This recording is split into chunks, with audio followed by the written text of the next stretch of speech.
Nyalakan People, selamat datang di channel Nyalakan Podcast. Hari ini tim Nyalakan sedang berliburan ke Montana Hill Puncak. Suasananya sejuk banget.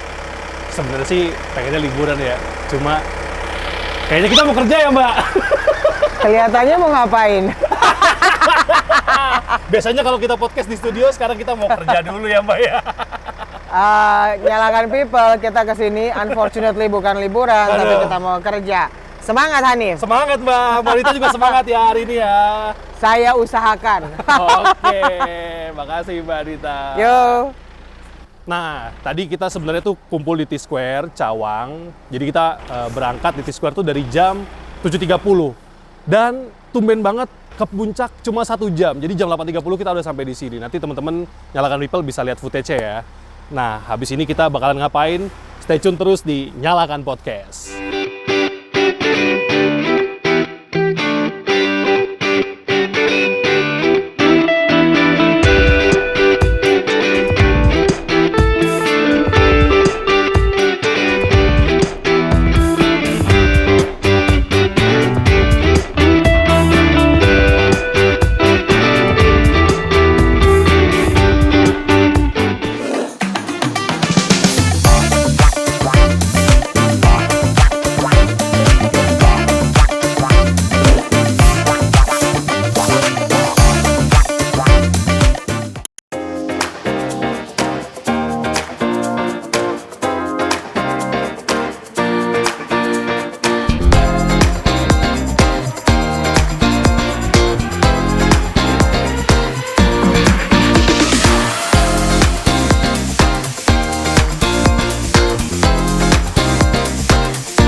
Oke Mbak, maaf Mbak, saya ganggu lagi nih Mbak. Tadi Mbak Nita turun dari mobil, saya gangguin. Sekarang di sini lagi persiapan mau training, saya gangguin lagi. Ini Mbak, ini kan kita di Equity ya Mbak ya. Sepertinya mostly ini banyak Gen Z-nya. Ya. Nah, saya tuh belakangan ini agak terganggu gitu. Banyak orang bilang Gen Z tuh nggak bisa kerja, manja, banyak maunya. Nah ini kan kalau stigmanya kayak gini kasihan ya Mbak, jadi ruang kerja buat kesempatan kerja jadi sempit ya Mbak karena stigma ini. Nah sebenarnya menurut Mbak Nita nih gimana sih cara maksimalin potensi Gen Z? Karena nggak mungkin dong mereka apalagi tech savvy kan ya Mbak ya? Iya. Dan pasti lebih jago daripada generasi sebelumnya soal teknologi gitu Mbak. Iya, jadi sebenarnya nggak bisa dihindari ya, the future is Gen Z. Yes, betul. Ya, the future generations. Ya, jadi gimana caranya bisa mengoptimalkan kan betul. generasi mendatang ini. Nah, sebenarnya sih mereka generasi yang I would say pintar ya. Karena waktu mereka lahir udah digital savvy, udah teknologi savvy ya dibanding sama generasi-generasi sebelumnya. Kalau milenial itu kan perbatasan ya. Yeah. X kayak saya, ups. Saya X ujung ya, Nyalakan People saya revisi dulu ya, perbatasan milenial. Bentar lagi padahal milenial ya Mbak. Kurang dikit aja tuh saya bener ya. Jadi sebenarnya adalah gimana memaksimalkan kreativitas dan kepintaran mereka dan menciptakan working environment itu yang memang sesuai dengan appetite mereka. Misalnya seperti remote working ya. Kerja itu berdasarkan outcome based gitu ya. Nah, cuman satu hal sih makanya pada bercandain ya. Iya, generasi benar, strawberry katanya betul, ya. Betul. Yang kita bisa lakukan sebagai generasi yang lebih senior adalah menanamkan endurance dan resilience-nya. Nah, ini cakep banget kan kalau mereka benar. jadi generasi yang resilient, yang tahan ya, yang tahan uji, yang patience ya. Tapi juga mereka sangat pintar, bukankah the future is bright? Iya, betul banget. Dan intergenerations ini sebenarnya bisa bekerja sama. Kita punya ketahanan tinggi. Generasi-generasi di atas ya. The way we live in the past itu beda dengan zaman sekarang, betul nggak? Jadi kita lebih resiliennya lebih tinggi. Kita banyak wisdom loh. Kata orang banyak makan asam garam ada benernya. Iya betul. Apalagi zaman dulu kayaknya krisis ekonomi dan segala macamnya udah dilalui udah generasi-generasi yang lalu ya. Kalau orang sekarang bilang, wah ini sekarang lagi krisis nih ya, belum ngerasain kan krisis ekonomi yang sesungguhnya gitu. Ya waktu itu tahun 98 Indonesia mengalami masa yang sulit sekali gitu ya. Mungkin beberapa dari Gen Z itu belum lahir, nggak ngalamin itu semua. Nah tapi dari segi resiliensi kita sangat tinggi ya, generasi yang lebih tua, tapi kita butuh Gen Z itu kan with their creativity, ya, with their out of the box thinking, ya, dan we have to work together. Dan kalau kita bisa work together dan menciptakan working environment dan way of working yang bisa mereka terima, niscaya, like I said, the future is bright. Nah, jadi penting kolaborasi ya, jangan dijauhin, jangan ada interview yang kandidatnya Gen Z terus langsung dicoret, itu jangan, digali lagi tapi potensinya. Tapi ini menarik, Hanif ya, sebenarnya yang dicoret nggak cuma Gen Z. Semua generasi. Yes. Generasi di atas juga dicoret karena usia. Oh iya, bener juga ya? Ya, miris ya, jadi yang di atas dicoret karena usia, karena age does matter ya. Iya. Once you get older gitu, of course it's different ya, daya tahan fisik dibanding yang lebih muda. But again, kita punya banyak experience dan wisdom. Yang generasi muda belum tentu sudah punya. So we have to work together. Betul. We have to work together ya di area yang memang harusnya kita berkontribusi ya. Jadi jangan, kalau mau nyariin endurance fisik ya mungkin you have to go to younger generations gitu. But if you are seeking for wisdom, you have to ask from the older generation. Nah, oke, intinya harus tetap kolaboratif sesama antar generasi. Betul. Jangan sampai ada generation gap yang terlalu jauh. Ya, dan dilarang menganggap rendah ya satu generasi dengan generasi yang Gen Z mungkin ngelihat yang tua, ini jadul banget sih, nggak ngerti deh gitu. Be careful Gen Z, someday the younger generation will say that. Iya betul lagi. Isn't it, kita akan selalu gantian. Betul, ya, tergantung dari betul, siklusnya. betul. Jadi semua ada masanya. Oke, thank you ya Mbak Nita ya, pokoknya Sama-sama. Gen Z semangat, jangan patah semangat, jangan putus asa. Semangat cari kerja. Semoga sukses. Oke, Nyalakan People. Saat ini saya sedang bersama dengan Mas Jovian. Boleh diceritain nggak Mas? Ya, hai juga. Boleh ceritain nggak Mas, Mas Jovian ini dinyalakan perannya sebagai apa? Saya sebagai petugas palu gada. Apapun yang lo mau gua ada. Kita tuh sangat agile. Oke, on the serious note, saya itu dinyalakan sebagai business consultant. Terus saya punya pertanyaan yang sebenarnya ini adalah jualan. Oke. Jadi memang tujuannya jualan ya? Iya, betul. Kenapa perusahaan-perusahaan tuh harus banget training atau consulting sama Nyalakan? Oke, jadi teman-teman, Nyalakan People, di Nyalakan itu kita strive for excellence ya, kita strive for quality.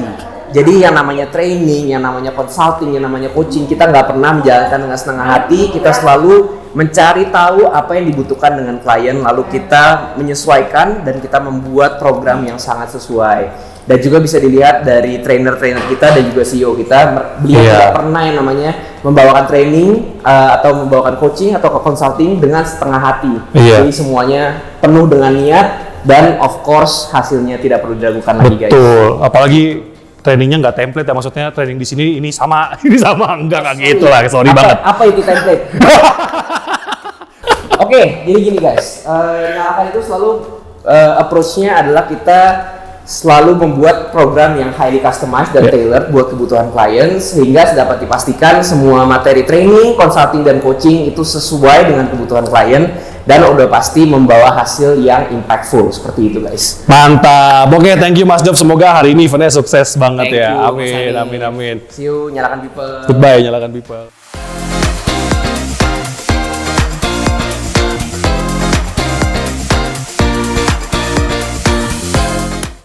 Selamat pagi. Ya, kenalin nama saya Anita. Nanti kenalan lagi ya sedikit ya. Sebelum mulai, bagaimana kalau kita sedikit gerak dulu? Setuju?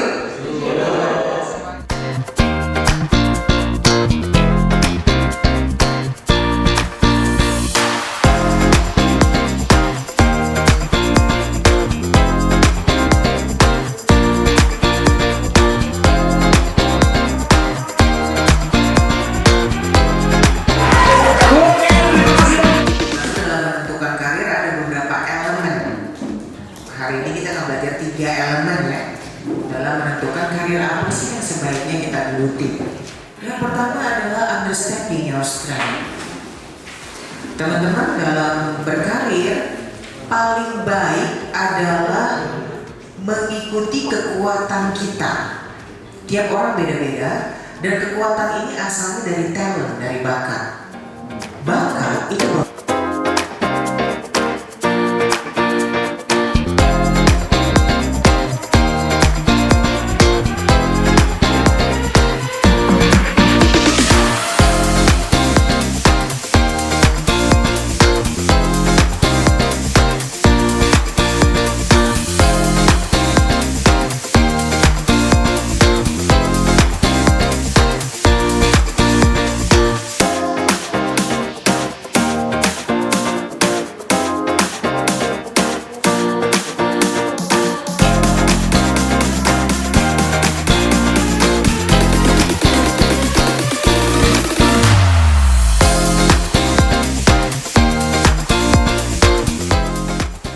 terima kasih banyak teman-teman dari Equid ya sudah mempercayakan sesi ini ke kita tim Nyalakan. Sekali lagi semoga ini bermanfaat ya.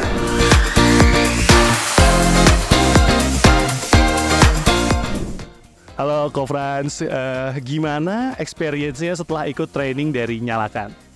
Halo, ya buat acara tadi menurut gue profesional, habis itu edukatif juga dan menarik lah, dibawainnya dengan simple, di package dengan rapi juga dan easy to understand juga. Jadi ya buat company-company yang look for the kayak leadership atau untuk mengajar individu, masing-masing individu di perusahaan bisa coba explore Nyalakan.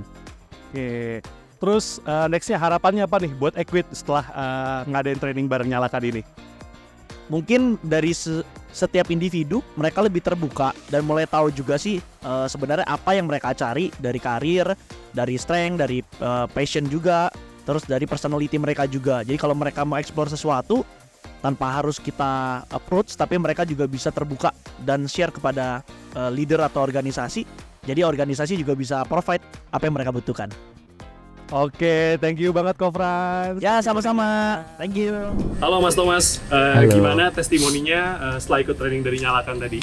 Oke. Experience yang didapat apa aja? Experience yang didapat, well overall sebenarnya ngerasa motivated, inspired juga. Jadi kayak apa ya, rasanya kayak dikasih clear vision, clarity gitu. Soal apa yang udah kita lakuin tuh apakah bener atau belum bener. Terus kalau belum bener tuh kayak which part sih yang harus kita improve gitu. Yang paling suka sebenarnya sih sesi dari design thinking tadi ya, seru banget. Itu tuh kayak ngetajemin lagi kita ngelihat sesuatu yang biasa kita mumet banget mikirnya, karena mungkin kan beban pekerjaan membuat kita kadang jadinya apa ya, stuck aja gitu. Dengan kita selalu bisa inget poin-poin design thinking tadi, sebenarnya mempermudah kita untuk ngelihat problem over solutions dengan berinovasi. Sebenarnya itu sih tadi. Terus apalagi yang paling berkesan juga sebenarnya sesi yang terakhir tuh, yang kita coba cari kenal dengan personality, passion, strength. Itu in a way kayak ngebantu kita untuk kenal sama diri kita lebih lagi. Terus jadi tahu nih, oh caranya begitu ya untuk kita kenalan lagi sama kita. Terus which part yang kita bisa tweak dan improve lagi untuk kita tahu sebenarnya kita harusnya di mana dan bagaimana. Itu sih, itu keren sih. Jadi overall seneng banget. Thank you banget sih Nyalakan. Nah, ada last question nih Mas. Harapannya buat Equid as a team setelah training tadi, dan buat Mas Thomas sendiri sebagai seorang individu. Harapannya buat Equid dulu ya. Semoga kita jadi lebih punya clear vision lagi, ngelihat segala sesuatu yang lagi terjadi di Equid. Mungkin kita lagi butuh improvement, kita lagi butuh banyak inovasi. Dengan adanya design thinking, semoga kita yang lagi ditantang untuk bisa resolve itu bisa jadi lebih clear lagi. Terus kalau untuk overall team, semoga dengan adanya tadi tuh kita jadi punya aha moment, oh ternyata kita harus seperti itu gitu. Terus buat diri sendiri sih jadinya lebih terpacu lagi untuk kayak kayaknya Thomas nggak harus di situ doang deh, Thomas kayaknya harus kemana-mana deh gitu, untuk tahu lebih dalam lagi sih. Itu sih. Thank you Mas Thomas. Sama-sama. Makasih juga ya. Halo Mbak Kiki, aku pengen tanya dong, sebenarnya sebelum bikin training ini tuh goalsnya apa sih? Kenapa mau ngadain training? Oke, goals-nya itu sebenarnya buat numbuhin motivasi sama memperkuat komitmen dari karyawan Equit perihal tujuan karirnya gitu. Jadi harapannya semoga karirnya, tujuannya, goals-nya terutama dalam karir itu lebih terarah, lebih tahu aja sih gitu mau kemana gitu, atau lebih bisa explore misalnya di dalam role-nya gimana, pokoknya ngasih yang terbaik buat organisasi juga gitu. Oke, terus aku mau nanya nih Mbak, kenapa Mbak Kiki memilih Nyalakan sebagai training provider-nya di event hari ini, di acara hari ini? Oke, sebenarnya karena ada sosok Mbak Anita sih. Jadi kalau dulu sebelum ini kita udah pernah training sama Nyala, dulu masih Nyala, belum Nyalakan sama Mbak Anita. Terus lihat dari perjalanan karirnya Mbak Anita tuh kan kayaknya menarik banget kan. Dan semoga bisa di-share juga nih ke karyawan Equit karena sebenarnya itu menginspirasi aku banget. Jadi harapan aku bisa menginspirasi buat karyawan Equit yang lain. Gitu sih. Oke, ada lagi Mbak? Udah itu aja. Oke, Thank you. Nyalakan people, terima kasih banyak udah nonton mini vlognya Nyalakan training bareng Equit di Montana Hill Puncak Bogor. Buat Nyalakan people juga yang kantornya pengen kerja sama-sama Nyalakan by Cari Ilmu, boleh banget kirim email di bawah sini ya. Nanti aku isi alamat emailnya di sini. Dan terima kasih banyak buat Nyalakan people yang udah nonton. Jangan lupa subscribe channel ini dan pantengin terus Nyalakan Podcast untuk konten-konten insightful lainnya. Terima kasih, goodbye and have a nice day.